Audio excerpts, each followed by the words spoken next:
vol retour et sans dédommagement possible. Tout cela au Brésil, au Mali, en Algérie ou encore au Portugal, en raison de l'arrêt brutal des rotations. Jules Longchamp, Nordine Tahar. Et ses passagers en quête de réponse. Après 24 heures d'angoisse, ce couple vient de se retrouver. Le vol de cette passagère pour rentrer du Portugal a été annulé. Résultat, il a fallu trouver une autre solution à ses propres frais. À 14 l'après-midi, l'avion il n'y en aura plus.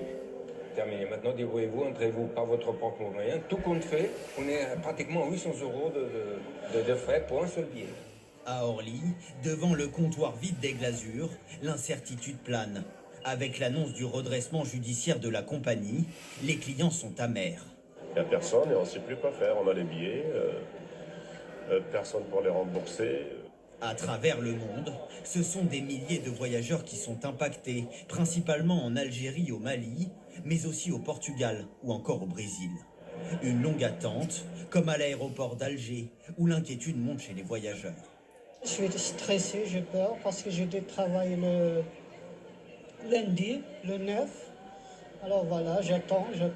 Dans un communiqué, Aigle Azur exclut pour l'instant tout remboursement des billets. La situation financière de la société ne permet pas de garantir un dédommagement. Pour indemniser ses passagers, la compagnie propose de déposer une demande de créance. Les clients ne sont pas prioritaires dans la liste des créanciers à rembourser. Il va y avoir l'État, il va y avoir les salaires, il va y avoir l'URSSAF.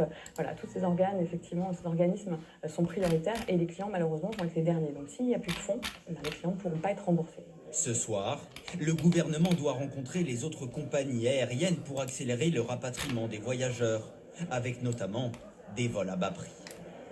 Oui, c'est donc une course contre la montre qui s'est ouverte pour les passagers, mais également pour l'entreprise et ses 1000 salariés. Un repreneur a déjà fait savoir qu'il était candidat. Ce sont notamment, vous allez le voir, les créneaux de décollage rares et chers qui pourraient intéresser l'éventuel futur acquéreur de la compagnie.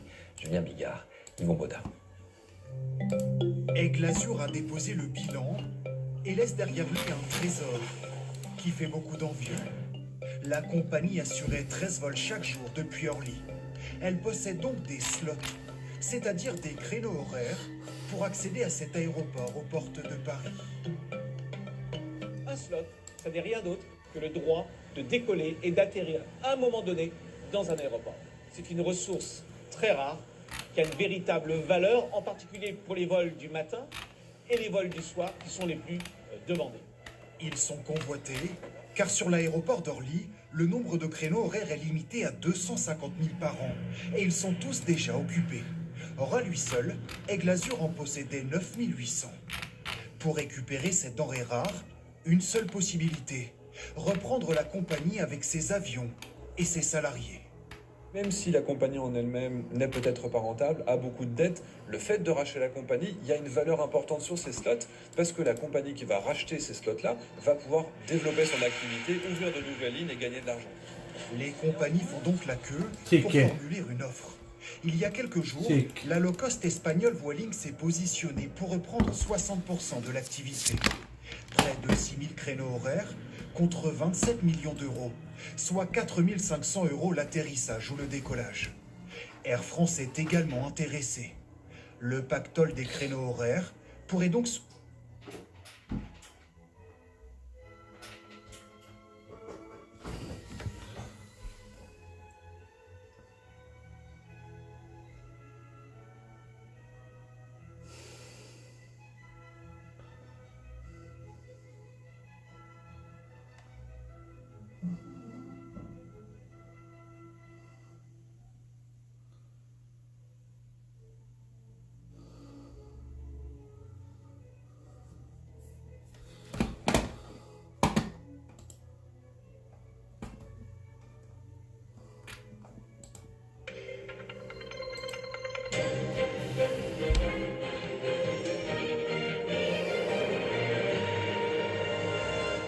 Il est 20h, bonsoir à tous. Voici les titres de l'actualité de ce vendredi. À la une ce soir, qui est cet adolescent de 17 ans qui ce matin a blessé à l'arme blanche 2 salariés d'une école à Marseille. Question sur la sécurité en pleine rentrée scolaire. Le ministre de l'Éducation s'est rendu sur place. En redressement judiciaire, la compagnie Aigle Azur suspend ses vols et se présume Après 20... Le NEP. de voir les Nobin. Aider à traquer la moindre fumée, les pompiers peuvent désormais compter sur lui. Un allié très précieux. Un drone doté d'une caméra thermique qui détecte tous les points chauds. Attention, à 1 radar kilomètre. fixe, 110 km/h. Sur la tablette, les couleurs. Attention, radar fixe, Pour les choix à traiter. Et on envoie les 90 km/h. Attention, radar fixe, toute reprise de fait. 50 L'utilisation du km/h. drone permet de détecter le point chaud plus rapidement que si on le faisait à pied tout le tour du feu et d'aller immédiatement engager les moyens sur chaque point chaud au fur et à mesure qu'ils apparaissent. 50 hectares sont partis en fumée autour du petit village de Saint-Jean-de-la-Blaquière. Ici, toute la végétation a brûlé, mais la dizaine de maisons menacées, elles, ont pu être sauvées in extremis. Cet habitant a bien cru que la sienne ne résisterait pas aux flammes. Tout ça, ça cramait. C'était des grandes flammes, c'était impressionnant, parce qu'on a l'habitude des feux quand ils sont ailleurs, mais quand ils sont près de chez vous, ça change tout. Voilà, on nous a réveillés à 7h ce matin, 7h15. Je vous dirai que je dormais, donc je n'ai pas trop fait attention. Avec des sirènes de pompiers, tapées aux vitres. Donc voilà, on nous a dit, prenez le minimum et partez. Ce soir, 80 pompiers restent mobilisés. Ils sont 600 au total dans l'Hérault prêts à intervenir. Le risque incendie est classé très sévère sur tout le département. C'est une étude qui suscite déjà beaucoup de réactions. Elle a été publiée ces dernières heures. Elle montre une disparité des tarifs des auto-écoles lors de la préparation du permis de conduire. Des prix qui varient du simple au double selon les villes et même selon les quartiers dans la capitale. Alors comment expliquer de tels écarts? On voit cela avec Catherine Rougerie, Charlotte Rotéa et Alexis Fischer. S'installer derrière le volant pour passer son permis, c'est possible dès 20 heures de conduite. Mais à quel prix? Je sais qu'à Paris c'est très très cher, je sais qu'en banlieue ou alors même dans les régions comme la Bretagne c'est beaucoup moins cher. Les prix, c'est un peu comme la bourse, quoi. Ça s'adapte à l'environnement où c'est. C'est le flou artistique absolu. Comparer les tarifs des auto-écoles? Difficile. 14% d'entre elles n'ont aucun affichage extérieur. C'est pourtant obligatoire. Et lorsqu'il y en a un, il est incomplet dans un tiers des cas. Nous avons vérifié encore cet après-midi. Sur cette vitrine, aucun prix mentionné.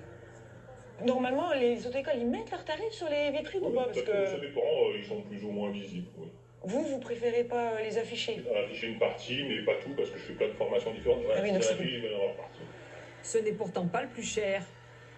Un peu plus loin, cette autre école propose un forfait de 20 heures à 1 700 € pour un service sur mesure, affirme son fondateur. Vous avez un accompagnement qui n'est pas digital, mais un accompagnement qui est en cours particulier ou en cours collectif. On va faire en sorte qu'il y ait un suivi sur le module sur lequel vous allez travailler à votre domicile.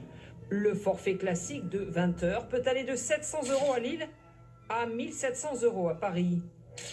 Dans la capitale, les tarifs peuvent aller aussi du simple à plus du double. Rien d'illégal, selon cette association de consommateurs qui a mené l'étude. Mais elle réclame plus de transparence et un barème des prix standardisé. Mais qu'est-ce que c'est fait? L'ouragan Dorian a été rétrogradé ces dernières heures et il vient de toucher sans faire trop de dégâts la Caroline du Nord aux États-Unis. En revanche, lors de son passage sur les Bahamas, il a été meurtrier. Le bilan est actuellement de 30 morts. Un bilan très provisoire selon les autorités. Sur place, on va retrouver Agnès Varamian. Agnès, vous vous êtes rendue auprès des survivants qui découvrent progressivement l'ampleur du désastre. Ici à Marcharbourg, dans la capitale de l'île d'Abaco, au 6e jour après la catastrophe, les secours commencent à se structurer. Regardez, les militaires sont arrivés ce matin et puis sur cette piste d'atterrissage de l'aéroport, eh bien, de petits avions peuvent maintenant atterrir. Mais en ville, comme vous allez le voir dans le reportage réalisé avec... Ici, chez les malades. Zang. Et c'est à ce moment-là entre associations de défense de l'animal et éleveurs et plus que jamais d'actualité. Patrice Brugère, Vincent Fischmann et Lise Lénier.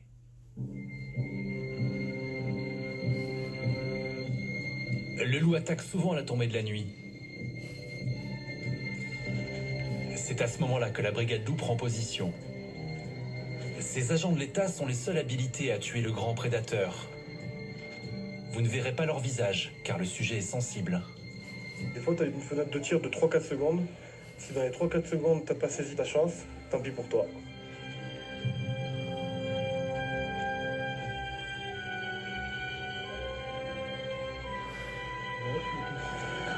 Là, voilà, on essaie de trouver un peu le calage optimum pour tirer, pour être prêt, quoi. On fait tous les réglages de la lunette aussi, thermique. Le préfet des Alpes-Maritimes vient d'autoriser plusieurs prélèvements, le terme officiel pour la chasse au loup. Nous n'avons pas l'autorisation de filmer le tir.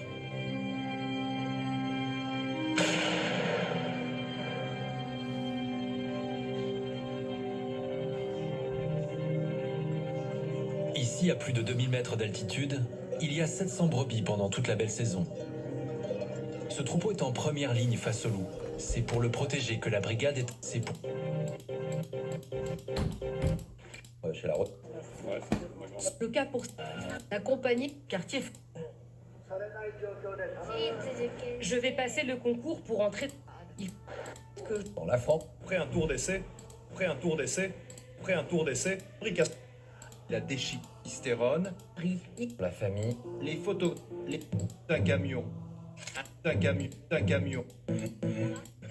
Les poupées très seules. Très seules, plutôt des primes très seules, très seules, très seules, très seules, plutôt très seules, plus très seules. Pris ici par exemple, pris ici par exemple un soir d'été, et s'était intéressé à deux trentenaires. Alors dans le film, ils s'appellent Mélanie et Rémi. Ils sont seuls, très seuls. Tinder choisit son partenaire. Tinder choisit son partenaire comme un produit de consommation. Tinder choisit son partenaire comme un produit de consommation. Il y a une logique de super... Qu'offre le hasard. Petit meurtre d'Agatha Bell. Réalité en continu, sur réalité en continu, réalité en continu.